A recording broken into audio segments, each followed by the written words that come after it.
उद्धरितुं भवसागरे निपतितान् जीवा सदा दुःखितान् दद्रेयो प्रतिमां परवशश्चैतन्यमूर्ते परां कैवल्याध्वनिनागदेव प्रवर पान्थकृतो येन स देवश्चक्रधर शरण्य शरणो नान्तं निशं पातु मां। श्री गोपाल कृष्ण महाराज की। पद्मावती चरणचारी सच्चिदानंद घन स्वरूप परमेश्वर अवतार अपने भक्तों पर अहेतुक ही कृपा का वर्षाव करने वाले भक्त वांछा कल्पतरु ऐसे पीतांबरधारी भगवान श्री कृष्ण महाराज जी के चरणारविंदों में प्रणिपात करते हैं। तत्पश्चात संपूर्ण गुरुकुल के प्रति नतमस्तक होकर आज के विषय में हम प्रवेश प्राप्त करते हैं।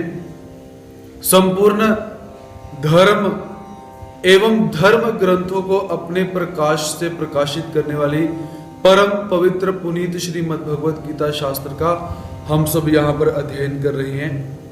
तो गत सत्र के अंदर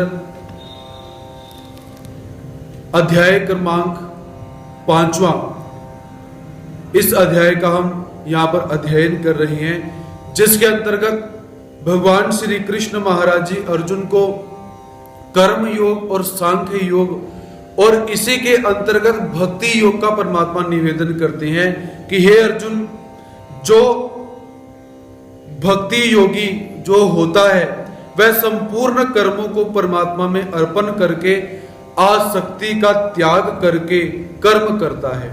अर्थात भक्ति योगी का लक्षण यहां पर परमात्मा ने क्या बताया है कि वह संपूर्ण कर्मों को परमात्मा में अर्पण करके, कर्म तो वह करता ही है लेकिन साथ में परमात्मा को भी अर्पण करता है, ऐसा वह भक्ति योगी आसक्ति का त्याग करके कर्म करता है। और वह कैसे होता है? जैसे जल में कमल का जो फूल निर्लिप्त रहता है जल से, वैसे ही वह संसार से अलिप्त रहता है, ऐसा भगवान श्री कृष्ण महाराज जी अर्जुन से निवेदन करती है। तो भक्ति योगी की परमात्मा ने बात करी, तो पहले जिस कर्म योगी की परमात्मा बात करते हैं वह कर्म योगी कर्म कैसे करता है, उसके कर्म करने की शैली कैसी रहती है, उसके विषय में परमात्मा यहां पर निवेदन करती है। कायेन मनसा बुद्ध्या केवलैरिन्द्रियैरपि योगिना कर्म कुर्वन्ति संगम त्यक्त्वात्मशुद्धये। कायेन मनसा बुद्धया केवलैरिन्द्रियैरपि योगिनः कर्म कुर्वन्ति संगम त्यक्त्वात्मशुद्धये। अर्थात हे अर्जुन, योगिनः जो कर्म योगी होता है संगम आसक्ति का त्यक्त्वा त्याग करके केवल ममता रहित इंद्रिय कायेन मनसा बुद्धिया, इंद्रियां शरीर मन और बुद्धि के द्वारा आत्मशुद्धये अंतःकरण की शुद्धि के लिए अपि कर्म कुर्वन्ति ही कर्म करते हैं।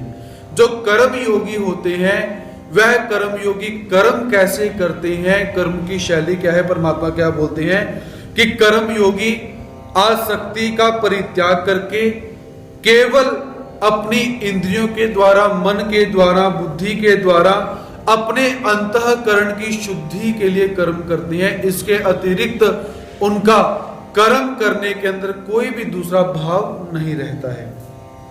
तो परमात्मा यहां पर योगिनः शब्द का प्रयोग करते हैं। तो योगिनः शब्द से परमात्मा कर्म योगी कैसा होता है इसे बताना चाहते हैं, क्योंकि योगी कैसे हैं, भक्ति योगी भी होते हैं और कर्म योगी भी होते हैं। तो भक्ति योगी और कर्म योगी का लक्षण हम कैसे जाने कि सर्वप्रथम भक्ति योगी वह होता है जो अपने संपूर्ण कर्मों को अपनी बुद्धि के द्वारा निश्चय करके परमात्मा के अर्पण कर देता है। अर्थात भक्ति को धारण करते हुए सभी कर्मों को परमात्मा के अर्पण कर देता है, तो वह भक्ति योगी कहलाता है। इसके अतिरिक्त जो अपने कर्मों को परमात्मा के अर्पण नहीं करता, लेकिन जगत कल्याण के लिए, अपने कल्याण के लिए निष्काम कर्म करता है, उसे कर्मयोगी कहा जाता है। कर्मयोगी अपने कर्मों को परमात्मा के अर्पण नहीं करता है, इसलिए वह कर्मयोगी हो जाता है। और कर्मयोगी ही यदि निष्काम कर्म करते हुए अपने कर्मों को परमात्मा में अर्पण कर दे, तो वह भक्ति योगी की श्रेणी में चला जाता है। ऐसा हम यहां पर देख सकते हैं। कायेन मनसा बुद्धया केवलैरिंद्रियैरपि, तो वह कर्मयोगी अपने अंतःकरण की शुद्धि कैसे करता है? सबसे पहले कायेन अपने शरीर के द्वारा, मनसा अपने मन के द्वारा, बुद्धया अपनी बुद्धि के द्वारा, इंद्रिय अपनी इंद्रियों के द्वारा निष्काम कर्म करते हुए, आसक्ति से रहित कर्म करते हुए वह अपने अंतःकरण को शुद्ध करने का प्रयास करता है। ऐसा कर्मयोगी का यहां पर लक्षण बताया हुआ है। और केवलैरिंद्रियैरपि, तो केवली अर्थात अपने आप को केवल करने का प्रयास करता है, शुद्ध करने का वो प्रयास करता है। ऐसा परमात्मा यहां पर बताते हैं। तो केवल शब्द का और विश्लेषण हम क्या देख सकते हैं कि जैसे बारिश होती है, तो बारिश हो रही है, लेकिन बारिश कभी नहीं बोलती कि मैं हो रही हूं। बारिश के मन में कभी भी कर्तापन का भाव नहीं आता, लोग बोलेंगे कि बारिश हो रही है। वैसे ही कर्म योगी के मन के भाव क्या रहते हैं कि मैं करता हूं, ऐसा भाव, अहंकार का सूक्ष्म भाव उसके मन से समाप्त हो जाता है। लोग अवश्य बोलेंगे कि ये कार्य करता है, लेकिन कर्मयोगी के मन के अंदर ये बात बिल्कुल भी नहीं आती। तो ऐसा भाव उत्पन्न होने के फलस्वरूप क्या है? संगम त्यक्त्वात्म शुद्धये, संगम अर्थात आसक्ति का त्याग करके वह शुद्ध अंतःकरण वाला हो जाता है और अपने अंतःकरण को शुद्ध करने के लिए कर्म कुर्वन्ति, वह कर्मयोगी कर्म करता है। ऐसा भगवान श्री कृष्ण महाराज यहां पर निवेदन करते हैं। और कर्मयोगी की महिमा कौन सी है? क्योंकि परमात्मा ने यहां पर आरंभ से ही सांख्य योग योगी से कर्म योगी को श्रेष्ठ बताया हुआ है। तो परमात्मा इस अध्याय के अंदर और कर्म योगी की कौन सी विशेषता होती है, इसके बारे में बताते हैं। युक्त कर्म फलम त्यक्त्वा शांतिमाप्नोति नैष्ठिकीम्, अयुक्त काम कारेण फले सक्तो निबध्यते। युक्त कर्म फलम त्यक्त्वा शांतिमाप्नोति नैष्ठिकीम्, अयुक्त काम कारेण फले सक्तो निबध्यते। हे अर्जुन, युक्त कर्म फलम त्यक्त्वा नैष्ठिकीं शांतिम आपनोति, जो कर्म योगी होता है वो कैसा है? कर्म के फल का त्याग करके नैष्ठिकी शांति को प्राप्त कर लेता है। परंतु अयुक्त सकाम मनुष्य कैसा है? काम कारेण, काम के कारण फले सक्त निबध्यते, फल की आसक्ति के अंदर बंध जाता है, बंधा रहता है। अर्थात जो कर्म योगी होगा वो कैसा है? निष्काम कर्म करने वाला है। वो कभी ये विचार नहीं करेगा कि मुझे इस कार्य का ये फल प्राप्त होना चाहिए तभी मैं कार्य करूंगा। इसके विपरीत जो सकाम कर्म करने वाले होते हैं, जो निष्काम कर्मयोगी नहीं है, वह कार्य करने से पूर्व मुझे ये कार्य करने का ये फल प्राप्त होगा, ऐसा सोच विचार कर काम करते हैं। तो इसलिए सकाम व्यक्ति को फल स्वरूप कर्मों के बंधन प्राप्त होते हैं और जो निष्काम कर्मयोगी होता है वो कर्मों के बंधन से मुक्त हो जाता है। ऐसा भगवान श्री कृष्ण महाराज जी यहां पर बताते हैं। और शांति मापनोति नैष्ठिकीं, जो जिस शांति को जीवात्मा प्राप्त करना चाहता है इस सांसारिक भौतिक वस्तुओं से, वह शांति जो निष्काम कर्मयोगी होता है वो कैसा है, अपने आप ही प्राप्त कर लेता है, क्योंकि उसका कर्म करने के अंदर भी आसक्ति का भाव समाप्त हो चुका है और कर्मों के फल में भी आसक्ति का भाव समाप्त हो चुका है, जिसका फल स्वरूप उसे परिणाम क्या प्राप्त होता है, शांति, नैष्ठिक शांति उसे प्राप्त होती है। अर्थात नैष्ठिक शांति जिसे हम परमा आनंद बोल सकते हैं, ऐसा परमानंद उस कर्मयोगी को प्राप्त होता है।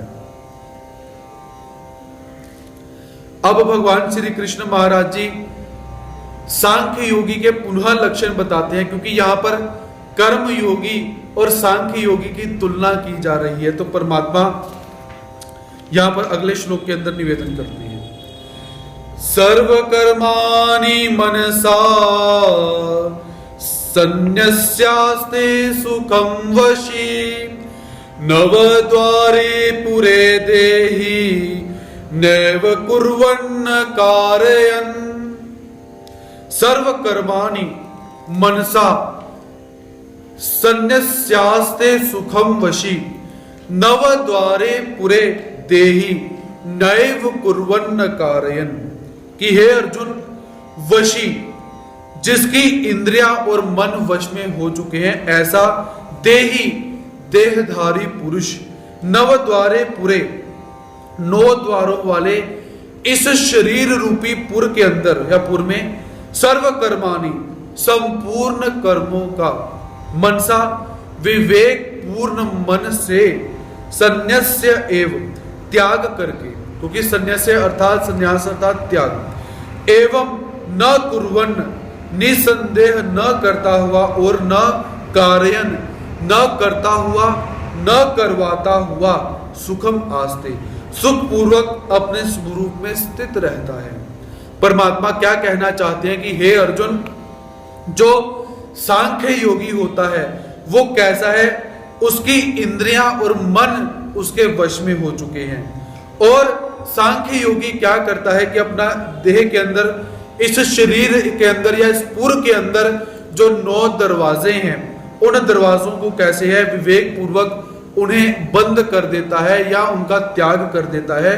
और निसंदेह क्या है, वो कर्म करता भी नहीं है और कर्म करवाता भी नहीं है, या स्वयं कर्म करता है या दूसरे से कर्म करवाते हुए भी निर्लिप्त रहता है, ऐसा भाव परमात्मा यहां पर बोलते हैं। तो वो क्या है, सुखम आस्ते, सुख पूर्वक इस संसार के अंदर रहता है।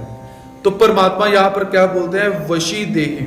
वशी देही अर्थात जिस जीवात्मा ने इंद्रियां, मन, बुद्धि आदि में ममता आसक्ति का त्याग कर दिया हुआ है, क्योंकि जो सांख्य योगी होगा वो त्याग करेगा और जो कर्म योगी होगा वो निष्काम कर्म करेगा। ये सांख्य योगी और कर्म योगी के अंदर हम भेद देख सकते हैं। तो सांख्य योगी इंद्रियां, मन, बुद्धि आदि में ममता न रखकर क्या है, इन सबको अपने वश में करके रखता है और इन सभी तत्वों को वश में रखते हुए सबका त्याग करते हुए वो कार्य करता है। तो यहां पर परमात्मा सांख्य योगी के द्वारा एक और क्रिया का वर्णन करते हैं, नवद्वारे पुरे देहि।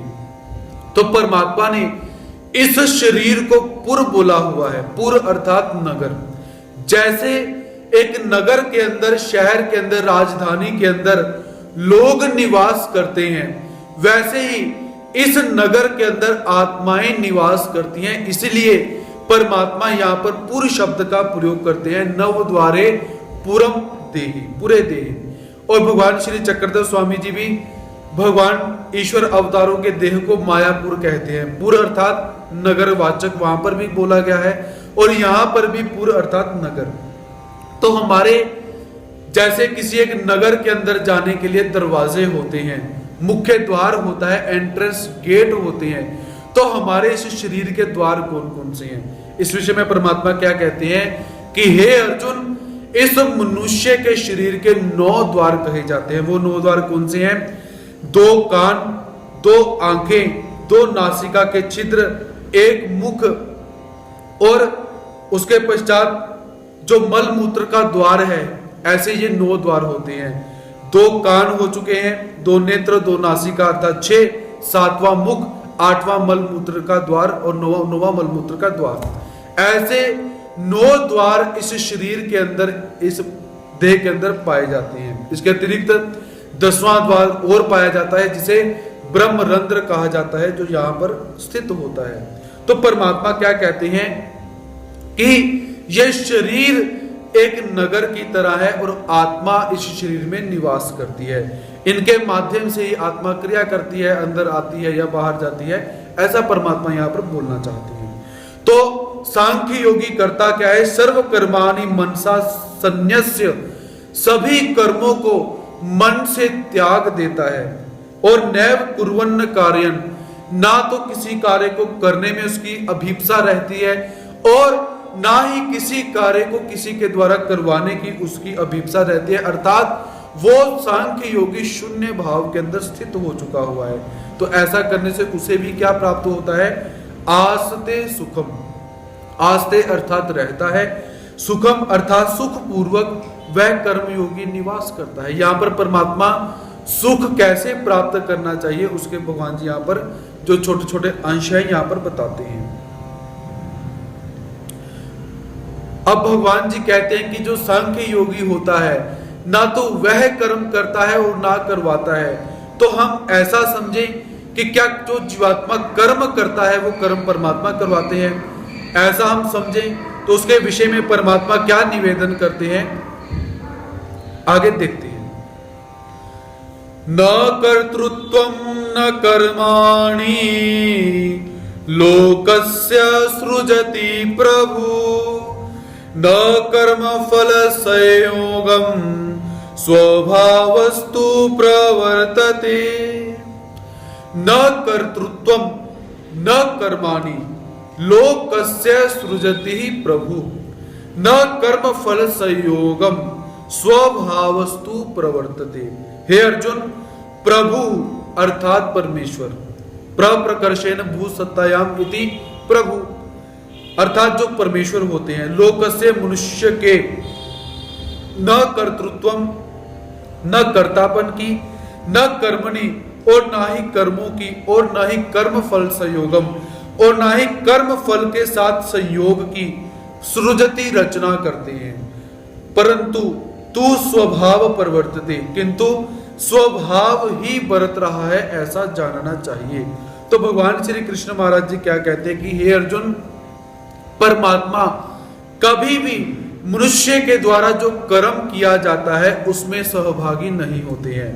मनुष्य के द्वारा जो कर्म किया जाता है उसमें भी परमात्मा सहभागी नहीं होते, और जो कर्म के फल के स्वरूप उसे फल की प्राप्ति होनी है या उसे जो भी पुण्य पाप नरक स्वर्ग इत्यादि जो प्राप्त होने हैं उसमें भी परमात्मा का कोई भी हेतु नहीं रहता, परमात्मा उसमें अकर्ता रहते हैं। लेकिन इसको ऐसा जानना चाहिए कि ये स्वभाव है, ये नेचुरल चीजें हैं, ऐसा करोगे तो ऐसा होगा ही। उसमें ऐसा नहीं बोलेंगे कि परमात्मा ने एक क्रिया इसने करी, दूसरी क्रिया इसने करी, इसको कुछ और फल दे दिया, उसको कुछ और फल दे दिया, ऐसा परमात्मा नहीं करते। एक सिस्टम परमात्मा ने बना दिया हुआ है, तो उस सिस्टम के अनुसार जो जैसा कर्म करेगा उसे वैसा ही फल प्राप्त होगा। इसमें परमात्मा का कोई लेना देना नहीं, क्योंकि परमात्मा कैसे हैं? परमात्मा सम बोले जाते हैं, सबके साथ समान व्यवहार करते हैं, विषमता का व्यवहार परमात्मा नहीं करते हैं। तो इसलिए जीवात्मा प्रकृति के वशीभूत होकर कर्म करता है, लेकिन कर्म योगी और सांख्य योगी समता के भाव में रहकर, कर्म योगी समता के भाव में रहकर कर्म करेगा, सांख्य योगी कर्मों का त्याग करके परमात्मा में मन लगाने रूपी कर्म को करने का प्रयास करता है। ऐसा भगवान श्री कृष्ण महाराज यहां पर बताते हैं।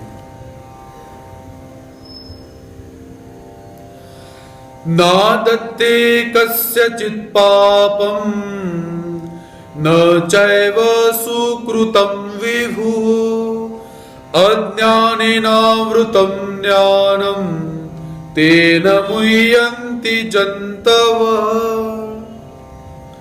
ना दत्ते कस्यचित् पापम न चैव सुकृतं विभु अज्ञानेनावृतं ज्ञानम तेन मुह्यन्ति जन्तवः। और परमात्मा निवेदन करते हैं कि विभु अर्थात सर्वव्यापी जो परमात्मा है, परमात्मा के लिए विभु शब्द यहाँ पर प्रयोग किया गया है। न कस्यचित् पापम, न किसी के पाप को, च अर्थात और, न अर्थात न, सुकृतम और ना ही किसी के शुभ कर्म को ही आदत्ते ग्रहण करता है। परमात्मा कैसे है?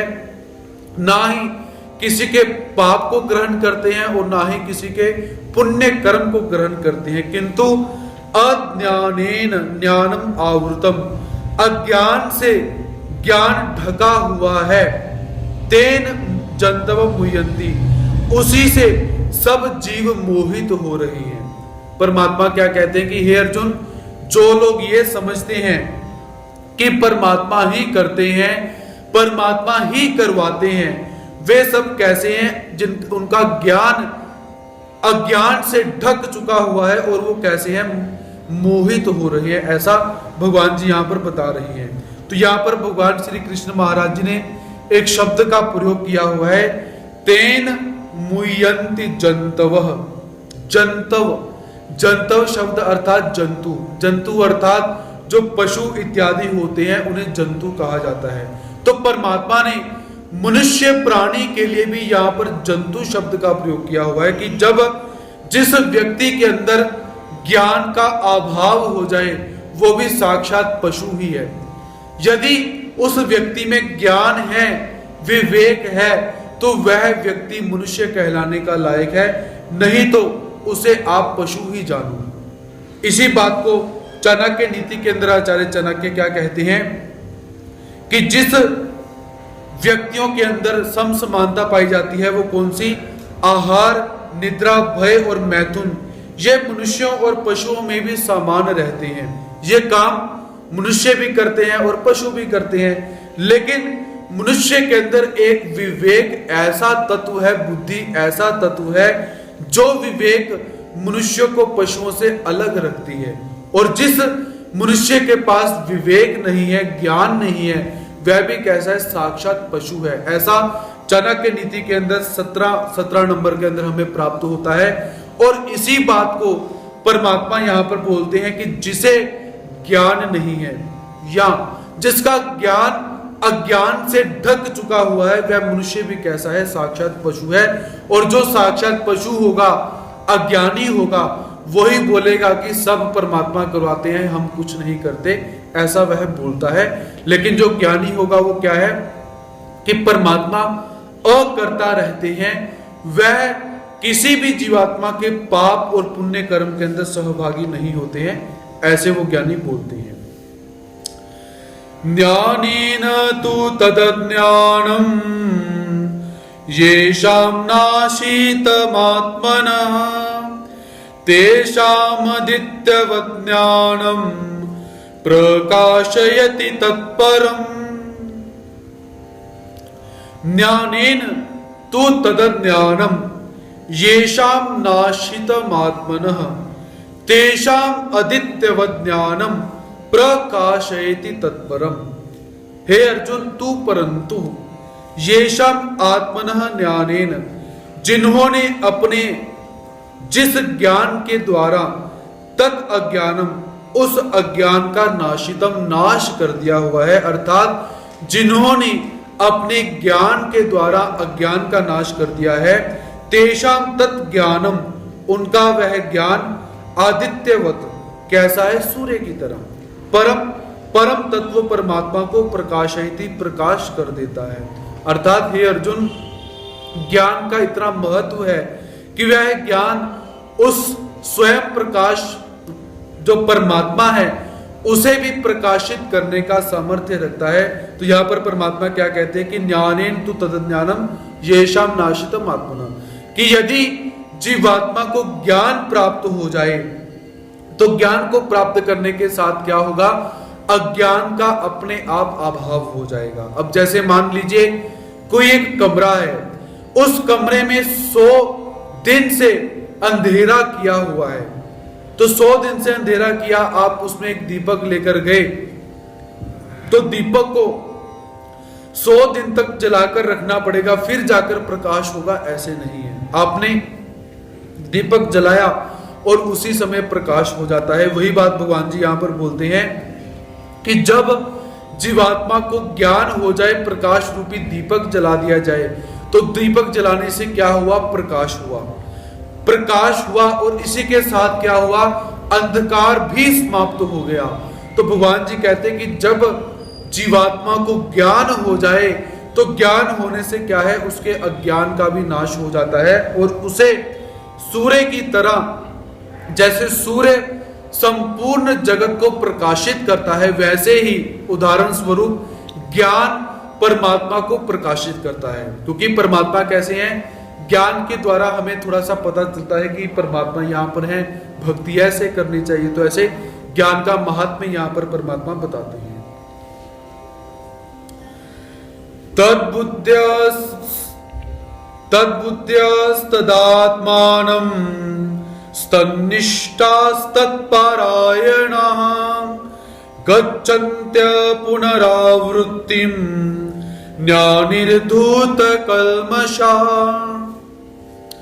तद्बुद्ध्यस्तदात्मान स्तन्निष्ठास्तत्परायणाः गच्छन्त्य पुनरावृत्तिं ज्ञानिर्धूतकल्मषाः। और हे अर्जुन, तदात्मान, जिनका मन तदाकार हो चुका हुआ है, तदाकार अर्थात परमात्मा के स्वरूप के समान ही जिन्होंने अपने मन को बना लिया हुआ है, ऐसे तद्बुद्ध्य, जिनकी बुद्धि भी तदाकार हो चुकी हुई है, तन्निष्ठा, जिसकी स्थिति भी परम तत्व में लीन हो चुकी हुई है, ऐसे तत्परायण, परम तत्व परायण साधक, ज्ञानिर्धूत कल्मषा, ज्ञान के द्वारा पाप रहित होकर अपुनरावृत्तिम, अपुनरावृत्ति अर्थात परम गति को गच्छन्ति, प्राप्त हो जाते हैं। तो परमात्मा क्या कहना चाहते हैं कि हे अर्जुन, जिन जीवात्माओं की बुद्धि, मन कैसा हो चुका है? तदाकार, उनका मन मत परायण, केवल परमात्मा में ही लगा हुआ है। तद्बुद्धय, जिनकी बुद्धि भी केवल परमात्मा का ही निश्चय करती है। तन्निष्ठा, जिन्होंने अपने आप को परमात्मा में ही लगा दिया हुआ है, परमात्मा में ही लीन हो चुके हुए हैं, ऐसे परमात्मा के पारायण साधक कैसे हैं? ज्ञान के द्वारा पाप रहित होकर उस परम गति को प्राप्त कर जाते हैं, ऐसे परमात्मा यहां पर बताते हैं। एक तो विवेक के द्वारा असत का जो त्याग करने का प्रयास करते हैं, और कुछ ऐसे होते हैं कि सत्य को जानकर सत्य स्वरूप में स्थित होने का प्रयास करते हैं। इन दोनों के अंदर क्या है? दोनों कर्म योगी और सांख्य योगी परमात्मा में स्थित होने का प्रयास करते हैं। कोई कर्मों को करने के माध्यम से करता है, कोई सांख्य अर्थात संन्यास के माध्यम से करता है, ऐसा परमात्मा यहाँ पर बोलते हैं। तो तद्बुद्धय अर्थात बुद्धि का काम रहता है निश्चय करना।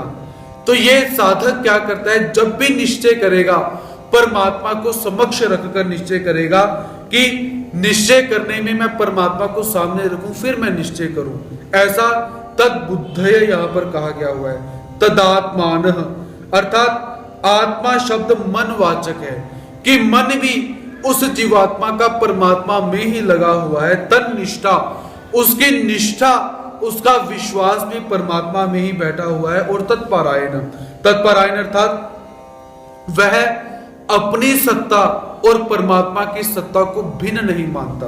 जब साधक चिंतन विधि में बैठ जाता है, तो जब वह तत्परायण हो जाता है, जब समाधि लग जाती है, तो उसमें क्या होता है कि वह अपनी सत्ता को भूलकर, परमात्मा की सत्ता को भूलकर एकाकार होकर अपने आप को क्या मानता है कि परमात्मा की ही पारायण। तो ऐसी स्थिति को तत्परायण हम बोल सकते हैं। तो जब साधक भाव समाप्त हो जाए, साध्य भाव उत्पन्न हो जाए, तब जाकर ये स्थितियां उत्पन्न होती हैं कि जब वो समझे कि हाँ, मैं परमात्मा के पास पहुंचने ही वाला हूं, तब की ये स्थितियां परमात्मा वर्णन करते हैं। तो ऐसा करने से क्या होता है? ज्ञानीर्धूत कल्मष, ज्ञान के द्वारा, सत असत के विवेक रूपी ज्ञान के द्वारा क्या है, अज्ञान का नाश हो जाता है, और अज्ञान के नाश से पाप का नाश हो जाता है। और जब पाप का नाश हो गया तो वह जीवात्मा परमात्मा के परमानंद को प्राप्त कर सकता है, ऐसा भगवान जी यहां पर बताते हैं। विद्या विनय संपन्ने ब्राह्मणे गविहस्तिनि शुनि चैव स्वपाके च पंडिताः समदर्शिनः। अब ये जो कर्म योगी सांख्य योगी होते हैं, ये संसार में विचरण कैसे करते हैं, व्यवहार में विचरण कैसे करते हैं, इस विषय में परमात्मा कहते हैं कि हे अर्जुन, पंडिता जो ज्ञानी महापुरुष होता है, विद्या विनय संपन्ने, विद्या और विनय से युक्त ब्राह्मण, जो ब्राह्मण होता है उस ब्राह्मण के अंदर च और श्वपाके, श्वपाक कहा जाता है जो चंडाल होता है, उस चंडाल में च तथा कवि गाय में, हस्तीनी हस्ती के अंदर च शुनि अर्थात कुत्ते में, एव समदर्शन समरूप परमात्मा को देखने वाले होते हैं। यहां पर समबुद्धि का परमात्मा ने लक्षण बताया हुआ है कि जो समबुद्धि से युक्त कर्म योगी और सांख्य योगी होते हैं, जो ज्ञानी महापुरुष हैं, वो कैसे है, विद्या और विनय से युक्त ब्राह्मण में, चंडाल के अंदर, गाय के अंदर, हाथी के अंदर, कुत्ते के अंदर समभाव से इनको देखकर क्रिया करते हैं, ऐसा उनका समभाव हो चुका हुआ है।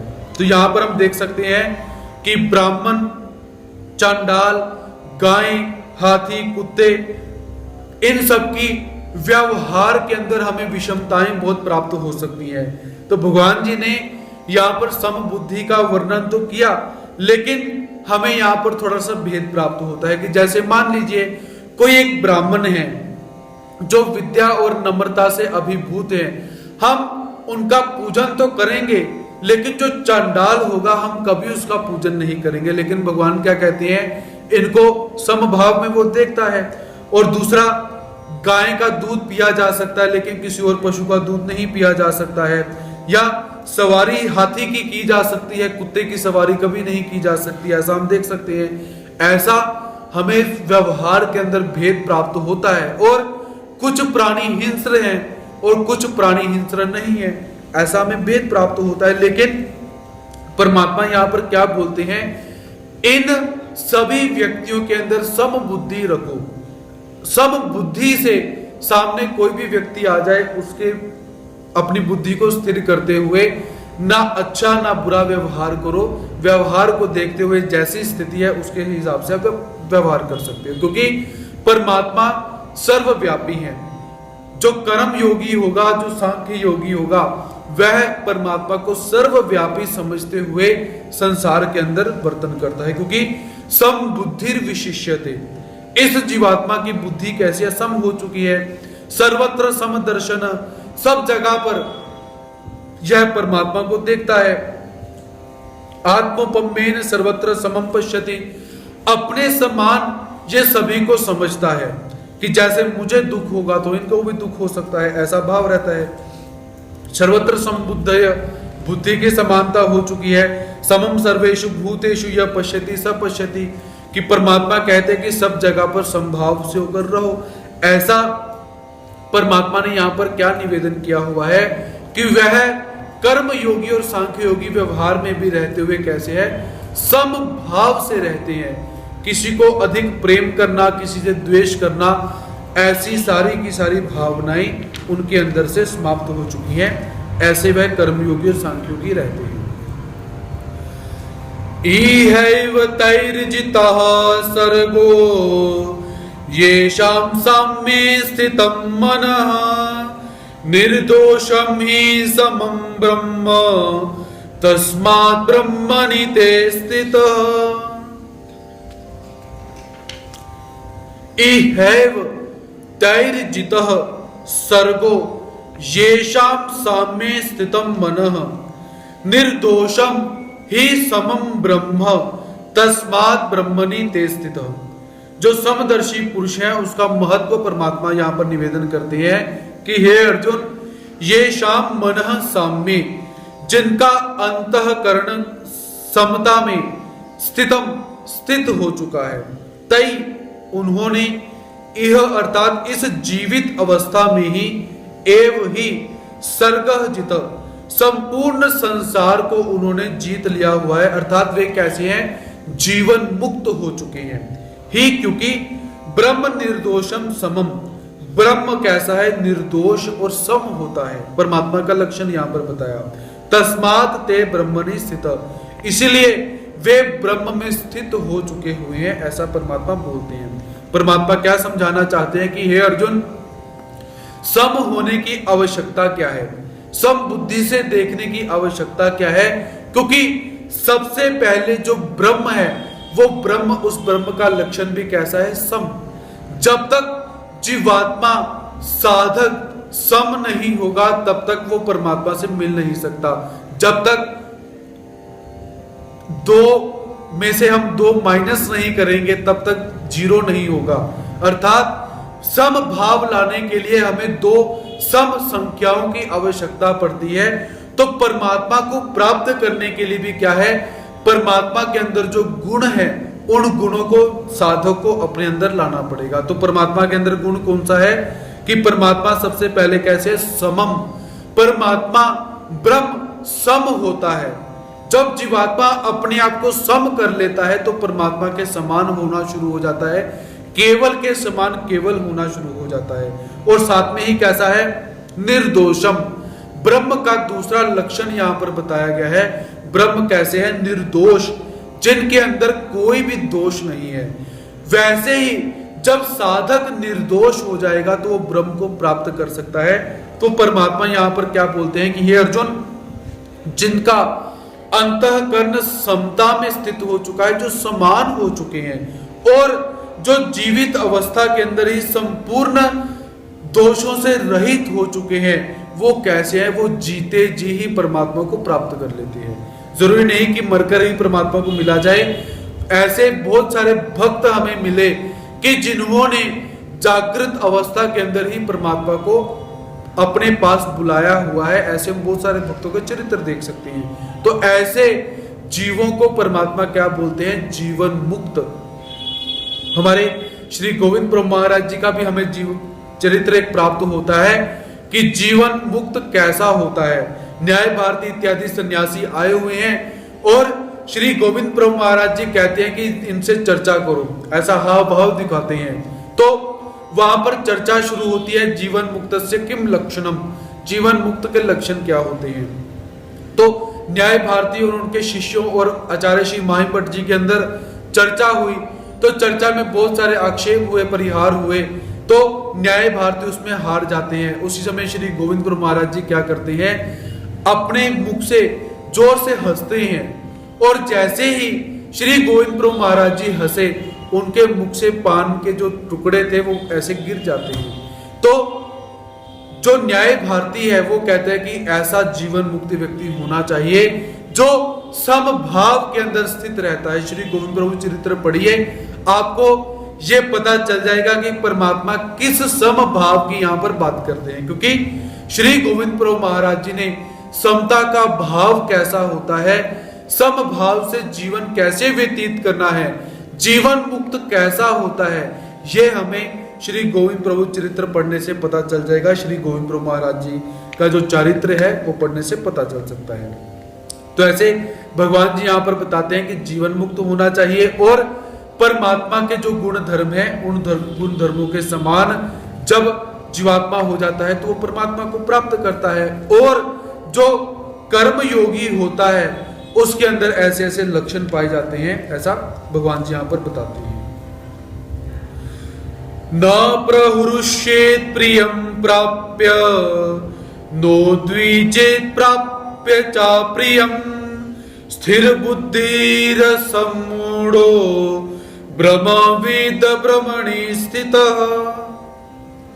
न प्रहृष्येत् प्रियं प्राप्य नो द्विजेत् प्राप्य च प्रियं स्थिर बुद्धिर सम्मूढो ब्रह्मविद ब्रह्मणि स्थितः। और उसमें लक्षण कौन से होते हैं?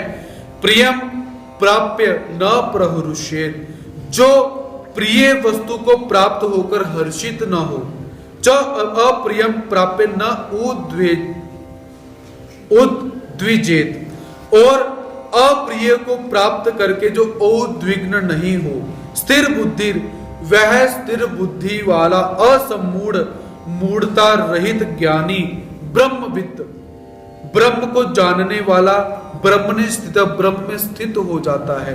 अर्थात परमात्मा क्या बोलते हैं कि जो साधक प्रिय वस्तु को प्राप्त करके हर्षित नहीं होता, अप्रिय वस्तु को प्राप्त करके उद्विग्न नहीं होता, ऐसा स्थिर बुद्धि वाला साधक मूढ़ता रहित होकर कैसा है, ब्रह्मवेता हो जाता है और ब्रह्म में ही स्थित हो जाता है। ऐसा परमात्मा यहां पर बताते हैं।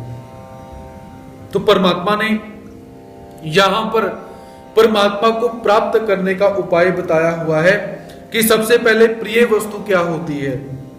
शरीर, इंद्रिय, मन, बुद्धि से सिद्धांत, संप्रदाय, शास्त्र इत्यादि के द्वारा जो वस्तु हमें अधिक अनुकूल प्रतीत होती है, घटना के अनुसार, परिस्थिति के अनुसार जो भी वस्तु हमें अनुकूल प्रतीत होती है उसे प्रिय कहा जाता है। इसके विपरीत जो वस्तु हमारे स्वभाव, स्थिति, घटना, समय के अनुसार हमें प्रतिकूल लगती है वो अप्रिय वस्तु होती है। यह साधक कैसा है, जब उसे प्रिय वस्तु भी प्राप्त हो जाए तो यह प्रसन्न नहीं होता, हर्षित नहीं होता। अप्रिय वस्तु प्राप्त हो जाए तो यह उद्वेजित नहीं होता, उद्वेग उत्पन्न नहीं करता। ऐसा स्थिर बुद्धि, इसकी बुद्धि कैसी हो चुकी है, स्थिर हो चुकी है। जैसी स्थिति होगी उसमें भी यह अपने आप को स्थिर रखता है। और कैसा है, असमूढ़। असमूढ़ कैसा है कि परम पिता परमेश्वर में लगा हुआ यह ज्ञानी हो जाता है। असमूढ़ अर्थात जो अविवेकी होता है, जो मूर्ख होता है, उसके लिए यहां पर प्रयोग किया हुआ है। और जब ज्ञान प्राप्त हो जाए, समता प्राप्त हो जाए तो अगली स्थिति कैसी रहती है, ब्रह्मविद। ब्रह्मविद अर्थात इसी जन्म के अंदर परमात्मा का अनुभव होना शुरू हो जाता है कि परमात्मा होते कैसे हैं, परमात्मा का आनंद कैसे होता है। ये धीरे धीरे धीरे धीरे परमात्मा की सत्ता को महसूस करना शुरू कर देता है। और एक दिन कैसा हो जाता है, ब्रह्मनि स्थित। एक दिन ऐसा आता है कि यह ब्रह्म के अंदर ही स्थित हो जाता है, अर्थात परमात्मा को प्राप्त कर लेता है। तो इसलिए यहां पर परमात्मा ने यहां पर ब्रह्म को प्राप्त करने का एक सरल उपाय बताया हुआ है। और कर्म योगी का लक्षण कैसे होता है यह भी यहां पर परमात्मा निवेदन करती है। बाह्य स्पर्शेष्व सक्तात्मा विन्दत्यात्मनि यत् सुखम् स ब्रह्म योग युक्तात्मा सुखमक्षयमश्नुते। ब्रह्म में वह जीवात्मा अपनी स्थिति को कैसे महसूस करता है, इस विषय में परमात्मा क्या निवेदन करते हैं। बाह्य स्पर्शेष्व सक्तात्मा विन्दत्यात्मनि यत् सुखम स ब्रह्म योग युक्तात्मा सुखम अक्षयमश्नुते। हे अर्जुन, बाह्य स्पर्शेषु, बाह्य स्पर्श अर्थात प्राकृत वस्तुओं के संबंध में जितनी भी वस्तुएं हमें बाहर दिखाई देती हैं वो सारी की सारी वस्तुएं कैसी हैं, प्राकृत। और उन प्राकृत वस्तुओं का संबंध बाह्य संबंध कहलाता है। असक्तात्मा, आसक्ति रहित अंतःकरण वाला साधक जो है, आत्मनि यत् सुखम विन्दति, अपने अंतःकरण में जिस सात्विक सुख का अनुभव करता है, जो आनंद होता है, उस आनंद का को वह प्राप्त करता है, उसका अनुभव करता है। स वह ब्रह्म योग युक्तात्मा, ब्रह्म में अभिन्नता को मानता हुआ, उसमें स्थित होता हुआ अक्षय सुखम अश्नुते, अक्षय सुख को प्राप्त करता है। अर्थात उस जीवात्मा की स्थिति कैसी हो जाती है कि सबसे पहले बाह्य जो पदार्थ हैं उन सभी पदार्थों से वो अलग हो जाता है। उसके पश्चात आसक्ति रहित होकर, सभी पदार्थों से विमुक्त होकर अंतःकरण के अंदर सात्विक सुख का वो अनुभव करता है। सात्विक सुख अर्थात आनंद का एक अंश हम यहां पर बोल सकते हैं। और कैसा, अपने आप को ब्रह्म से अभिन्न मानते हुए वह जीवात्मा अक्षय सुख अर्थात अनंत को भी प्राप्त कर लेता है। जब जीवात्मा धीरे धीरे माने कि मैं भी परमात्मा के जैसा ही केवल हूं, जैसे गुण परमात्मा के अंदर हैं वैसे ही गुण मेरे अंदर भी आ सकते हैं, ऐसा जब वो जीवात्मा मानकर अपने आप को बनाने का प्रयास करता है, पहले धीरे धीरे आनंद के एक अंश का अनुभव करता है, और जब उसका साधन चरितार्थ हो जाए तो ब्रह्म में प्रवेश करके पूरे आनंद का अनुभव करता है। ऐसा भगवान श्री कृष्ण महाराज यहां पर बताते हैं।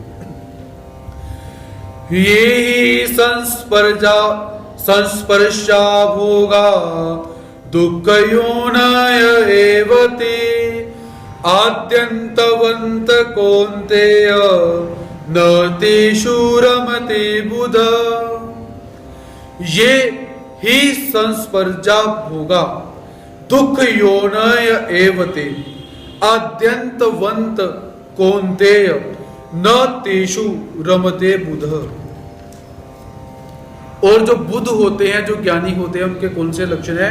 ही, क्योंकि कौन्तेय, हे कुंती पुत्र अर्जुन, ये अर्थात जो संस्पर्शा अर्थात इंद्रियों और विषयों के संयोग से पैदा होने वाले भोगा, जो भोग हैं, जो सुख हैं, ते आद्यंतवंत, उनको कैसे है? आदि और अंत से युक्त मानते हैं। दुख योनय एव, और ये सब भोग कैसे हैं? दुख को प्राप्त कर प्रदान करने वाले हैं, कारण है। अतः बुधा तेषु न रमते, इसलिए जो विवेकवान पुरुष होगा वह कभी भी संसार के इन भोगों की तरफ आसक्त नहीं होता, उनका भोग नहीं लेता। तो परमात्मा यहां पर क्या कहते हैं कि जो विवेकी मनुष्य होता है वो कैसे रहता है कि हे कुंती नंदन, सबसे पहले वह इंद्रियों और विषयों के संयोग से पैदा होने वाला जो सुख है, जो भोग हैं, उन भोगों को वो कभी नहीं भोगता। और क्यों नहीं भोगता?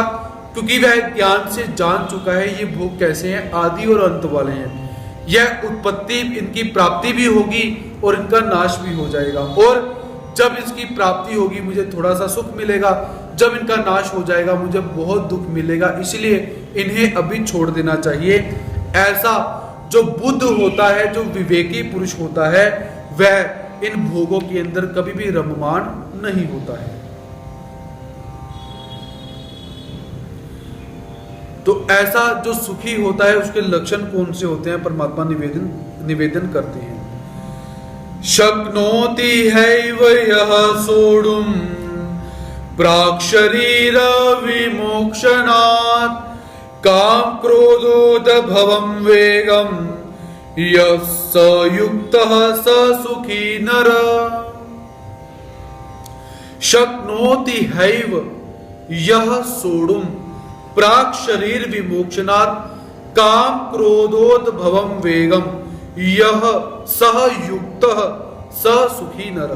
परमात्मा यहाँ पर सुखी होने का एक लक्षण भी बताते हैं और सुखी कैसे होना है इसका कारण भी परमात्मा बताते हैं। यह इस मनुष्य शरीर के अंदर यह जो कोई मनुष्य शरीर विमोक्षणात्, शरीर छूटने से प्राक पहले ही काम क्रोधोद्भवम वेगम, काम और क्रोध से उत्पन्न होने वाले वेग को सोडुम, जो सहन करने में शक्नोति समर्थ हो जाता है, स नर युक्त स सुखी, वह नर योगी है और वही सुखी है। सुखी कौन है? जो जीवात्मा इस मनुष्य देह के अंदर जीवित अवस्था के अंदर ही काम और क्रोध इत्यादि से उत्पन्न होने वाले वेग को सहन कर लेता है, अर्थात क्रोध आने पर वो क्रोधायमान नहीं होता, काम उत्पन्न होने पर वो जो कामी नहीं बनता, वह नर योगी है और वही सुखी हो सकता है, ऐसा यहां पर परमात्मा बताते हैं। और इसके विपरीत जो क्रोध के वशीभूत हो जाएगा, जो काम के वशीभूत हो जाएगा, वह कैसे हैं? वह दुखी हो जाएंगे। ऐसा परमात्मा यहाँ पर सुखी होने का लक्षण बताते हैं कि सुखी होने के लिए पैसे की आवश्यकता नहीं, सुखी होने के लिए बहुत सारे पदार्थों की आवश्यकता नहीं, सुखी होने के लिए जमीन जायदाद की आवश्यकता नहीं, सुखी होने के लिए अच्छे परिवार की आवश्यकता नहीं है। सुखी होने के लिए क्या है? काम और क्रोध के वेग को जो आवरण में ले आता है, जो इन्हें अपने नियंत्रण में रखता है, वही सुखी है। ऐसा परमात्मा यहां पर निवेदन करते हैं। यो अंतः सुखो अंतराराम तथांतर ज्योतिरेव यः स योगी ब्रह्म निर्वाणम ब्रह्म भूतो अधिगच्छति। यो अंतः सुखो अंतराराम तथांतर ज्योतिरेव यः स योगी ब्रह्म निर्वाणम ब्रह्म भूतो अधिगच्छति। यहां पर ये जो छोटे छोटे श्लोक प्राप्त हो रही हैं, ये छोटे होने के बावजूद बहुत महत्व के हैं, क्योंकि यहां पर परमात्मा को प्राप्त करने के छोटे छोटे लेकिन महत्वपूर्ण घटक बताए गए हैं जो हमें आचरण में लाने हैं। तो परमात्मा क्या बोलते हैं? यह जो मनुष्य केवल अंतः सुख, परमात्मा में ही सुख वाला होता है, मानता है कि सुख केवल परमात्मा में ही है। अंतराराम, केवल परमात्मा में ही रमण होता है। तथा जो अंतर ज्योति एव, केवल परमात्मा में ही ज्ञान वाला है, जो मानता है कि केवल ज्ञान परमात्मा का ही है। स वह ब्रह्मभूत, ब्रह्म में अपनी स्थिति का अनुभव करने वाला व्यक्ति योगी ब्रह्म निर्वाणम अधिगच्छति। वह सांख्य योगी ब्रह्म को प्राप्त कर लेता है, निर्वाण ब्रह्म को प्राप्त कर लेता है। अर्थात निर्वाण ब्रह्म को प्राप्त करने के लिए क्या है? सबसे पहले अंतः सुख, परमात्मा में सुख को मानने वाला, अंतःकरण के अंदर जिसके परमात्मा के आनंद का अनुभव पैदा हो चुका है। अंतराराम, जो रममाण केवल परमात्मा में ही होता है, आंतरिक क्रियाओं में, आंतरिक पदार्थों में ही रममाण होता है, बाह्य पदार्थों में रममाण नहीं होता है। ऐसा केवल परमात्मा में ज्ञान वाला, वो अपने ज्ञान से भी क्या है? परमात्मा का ही चिंतन करता रहता है। ऐसा वह ब्रह्म में ही अपनी स्थिति का अनुभव करता है। 24 घंटे केवल ब्रह्म ब्रह्म ब्रह्म ही उसे दिखाई देता है। ऐसा जीवात्मा कैसा है? सांख्य योगी यहां पर कैसा है? निर्वाण, जो निर्वाण अर्थात मोक्ष है, ऐसे ब्रह्म को प्राप्त कर लेता है। तो यहां पर भगवान जी इस स्थिति का वर्णन करते हैं कि जिस जीवात्मा को बाह्य पदार्थों से सुख प्राप्त नहीं होता, स्मरण करने से, भजन पूजन करने से जिसको सुख प्राप्त होता है, उसका अंतःकरण कैसा है? परमात्मा के आनंद का अनुभव करता है और वही शांत ब्रह्म को प्राप्त कर सकता है। ऐसा भगवान श्री कृष्ण महाराज यहां पर बताते हैं। लभन्ते ब्रह्म निर्वाणम ऋषयः क्षीण कल्मषः छिन्द्वैदायतात्मानः सर्वभूत हिते रता। लभन्ते ब्रह्म निर्वाणम ऋषयः क्षीण कल्मषः छिन्नद्वैधा यतात्मानः सर्वभूते हिते रता। यतात्मानः, जिसका मन, शरीर, बुद्धि, इंद्रियां वश में हो चुकी है। यतात्मानः सर्वभूत हिते, जो संपूर्ण प्राणियों के हित में रत है, ऐसे कर्मयोगी। छिन्द्वैधा, जिनके संपूर्ण संशय मिट चुके हैं, ज्ञान योगी। क्षीण कल्मषा, जिसके संपूर्ण दोष नष्ट हो चुके हुए हैं, ऐसे सांख्य योगी। ऋषयः, ऐसे विवेकी साधक ब्रह्म निर्वाणम लभन्ते, निर्वाण ब्रह्म को प्राप्त हो जाते हैं। तो निर्वाण ब्रह्म को प्राप्त होने के लिए सबसे पहले क्या करना पड़ेगा?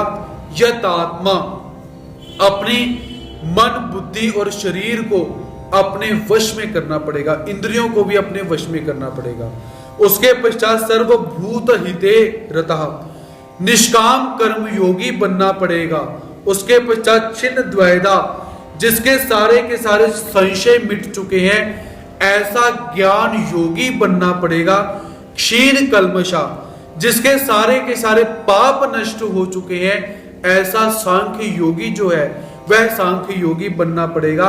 ऋषय, इन सब के लिए परमात्मा ने यहाँ पर ऋषय अथवा ऋषि शब्द का प्रयोग किया है। जब जीवात्मा ऐसा सच्चा अर्थ में ऋषि बन जाता है तो उसे निर्वाण ब्रह्म की अर्थात परमात्मा की प्राप्ति हो जाती है, ऐसा यहाँ पर बताया गया है।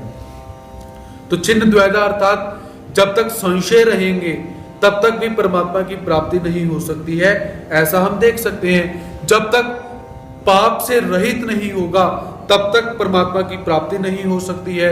जब तक मन शरीर वश में नहीं है तब तक परमात्मा की प्राप्ति नहीं हो सकती है। इसलिए ब्रह्म को प्राप्त करने के लिए जीवात्मा को इन सभी तत्वों को धारण करना पड़ेगा।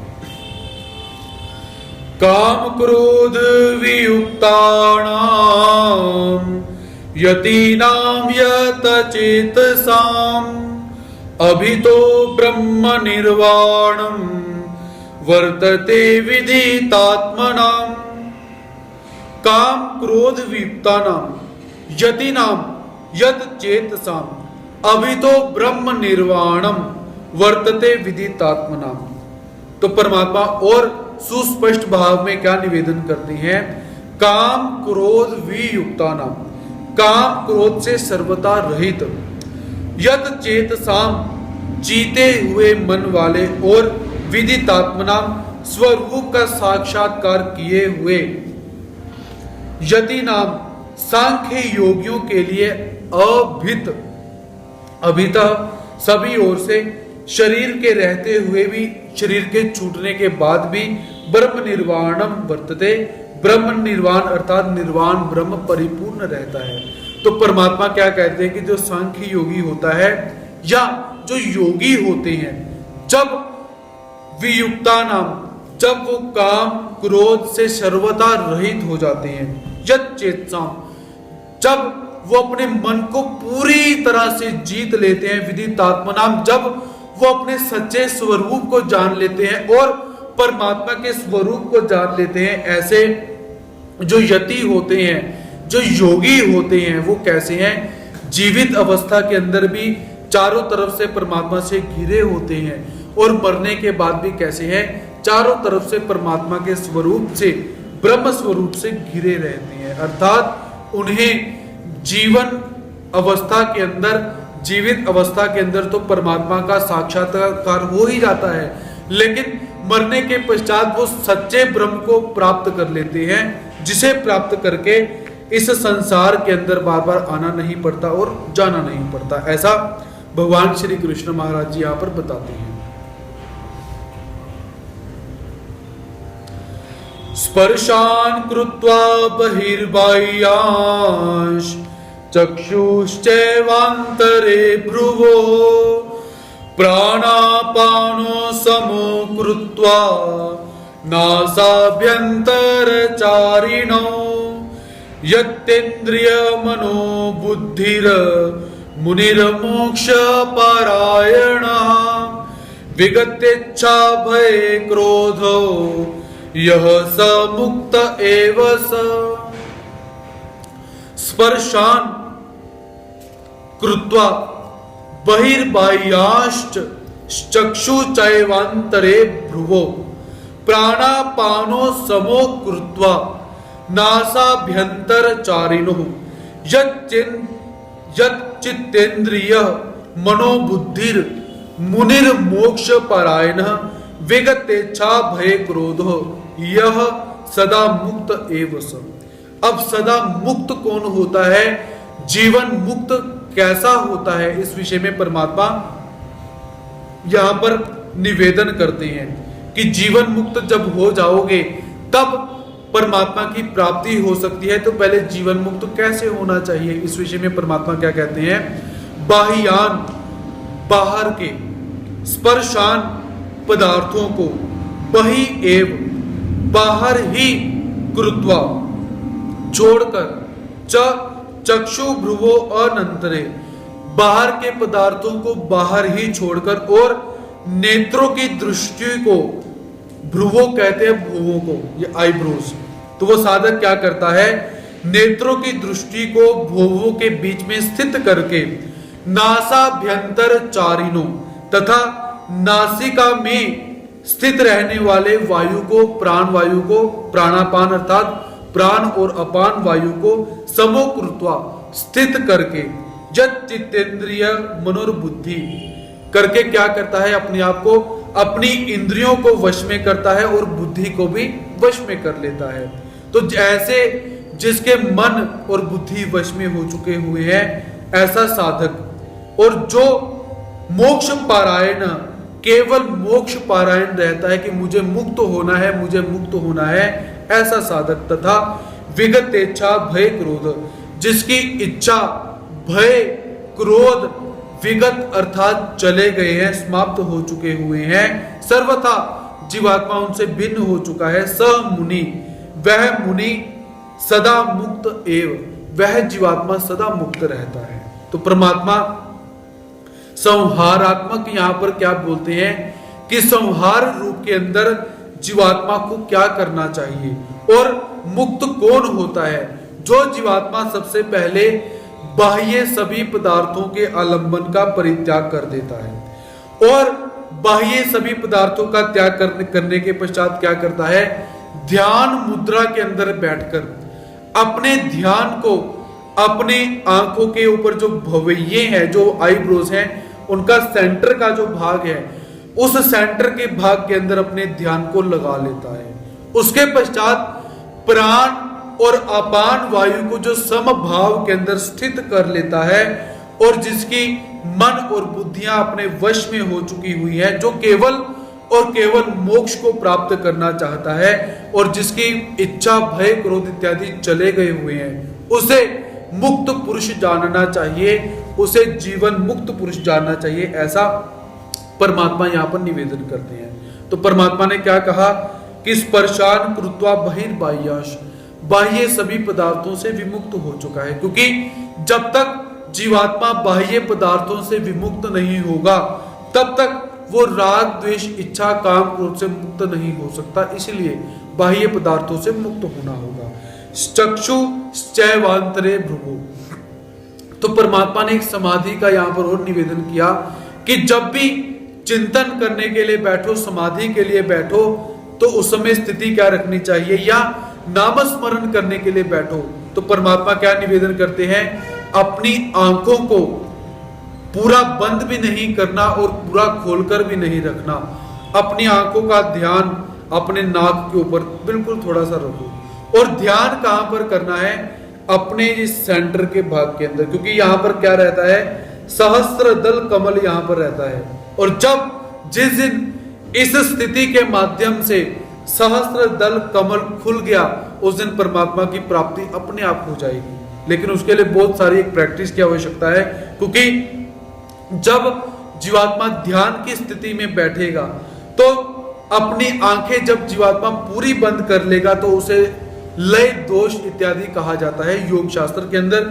जब लय दोष अर्थात आंखें बंद करोगे और नींद आ जाएगी, और जब वो जीवात्मा अपनी आंखों को पूरा खोलकर रखेगा तो उसे विक्षेप दोष प्राप्त होगा, अर्थात सामने वस्तु दिखाई देगी, ध्यान उसमें चला जाएगा। इसलिए परमात्मा यहाँ पर स्मरण करने की, ध्यान करने की एक सूक्ष्म बात क्या बताते हैं कि जब भी स्मरण करने के लिए बैठो तो कैसे है, आंखें पूरी बंद नहीं करनी, ना ही पूरी खोलनी है।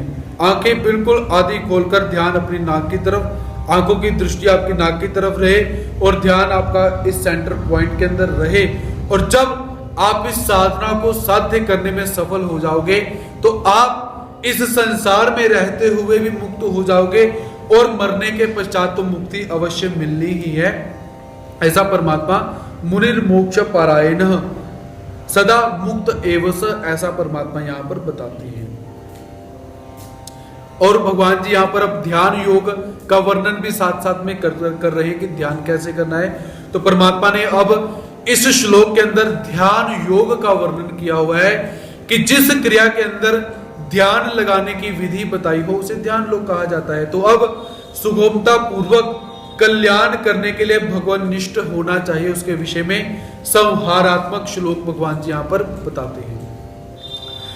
भोक्तारं यज्ञ तपसां सर्वलोक महेश्वरं सुहृदं सर्वभूतानां ज्ञात्वा मां शान्तिमृच्छति।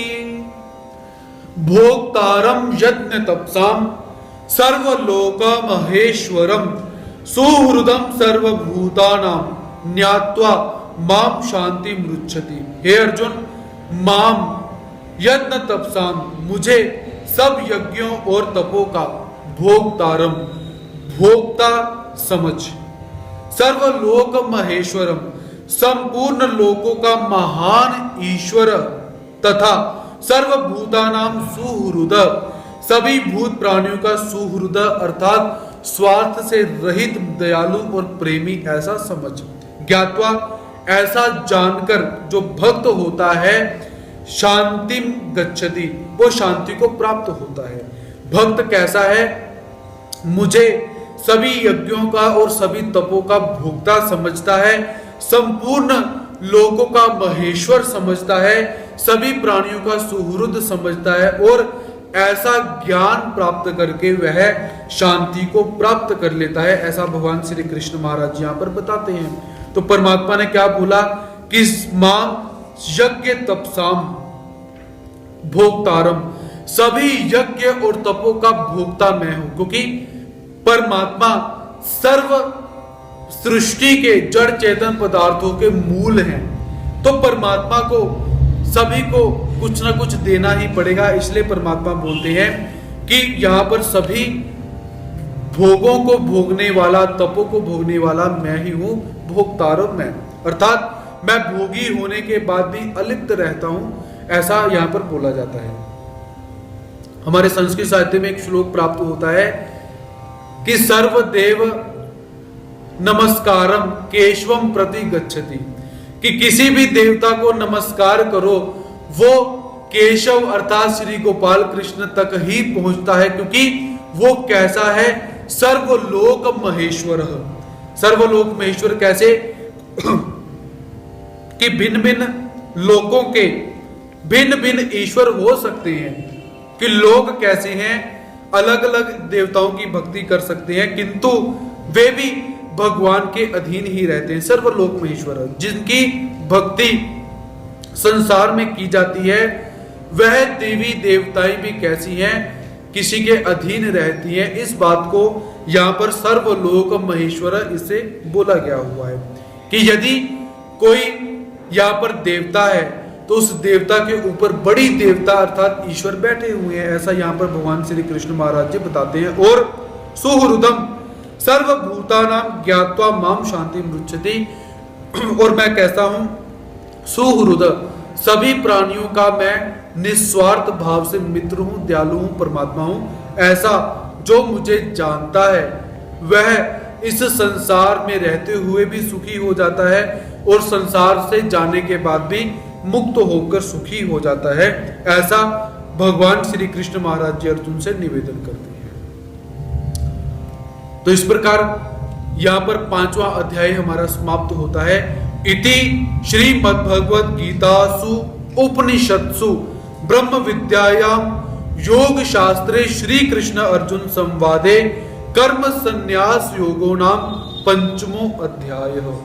इति अर्थात इस प्रकार श्री से संपन्न महत ग्रंथ जो है, जो कैसा है? भग से संपूर्ण है, जिसके अंदर ऐश्वर्य इत्यादि पाए जाते हैं, ऐसा श्री मद भगवत गीता ग्रंथ जो कैसे है?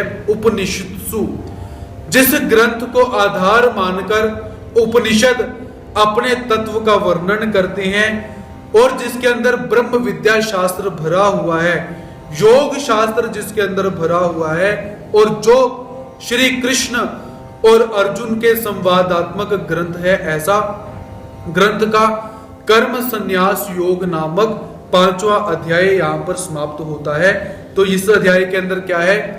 मुख्य रूप में कर्म और संन्यास योग का वर्णन किया और अंतर्भूत भक्ति योग का वर्णन भी बीच में प्राप्त होता है, ज्ञान योग का वर्णन भी प्राप्त होता है और ध्यान योग का वर्णन भी हमें इस अध्याय के अंदर प्राप्त होता है।